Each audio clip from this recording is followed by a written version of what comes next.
Ежегодно десятки студентов Ленского технологического колледжа проходят производственную практику в цехах и на базах управления «Алмаздортранс». На предприятиях они изучают основы и тонкости будущей работы, продолжит Сергей Евсюков.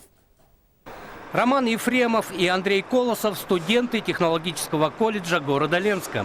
На станции технического обслуживания Volvo ленских авторемонтных мастерских они проходят производственную практику по любимой специальности. Я с детства хотел быть автослесарем. Мне нравятся машины там, ремонтировать в железках, все вот это такое вот. Желает в будущем работать на СТО Volvo и однокурсник Романа Андрей Колосов. Студент на данном производстве уже не первый год. Практика знакомая, но каждый рабочий день все равно приносит новые знания. Мы самостоятельно научились проверять V-образные штанги, замена топливных фильтров, различных топливных, воздушных.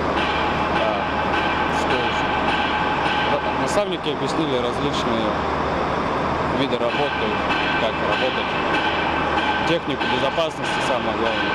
Вот так по одному звуку специалисты определяют проблемы у машин. Конечно, молодым ребятам это еще не по силам. Они лишь только познают основы практического обслуживания техники. Но знания у них есть, теорией студенты владеют. Ребят обучаем делать проверки при ежегодном техническом обслуживании, которые очень важны для нас, чтобы машина работала бесперебойно. Проверка ремней, ролики, подшипники, ступицы – это все очень важно для бесперебойной работы. Такая практика выгодна всем – и студентам, получающим новые знания, и предприятию, которые со временем получат грамотных специалистов для своего производства.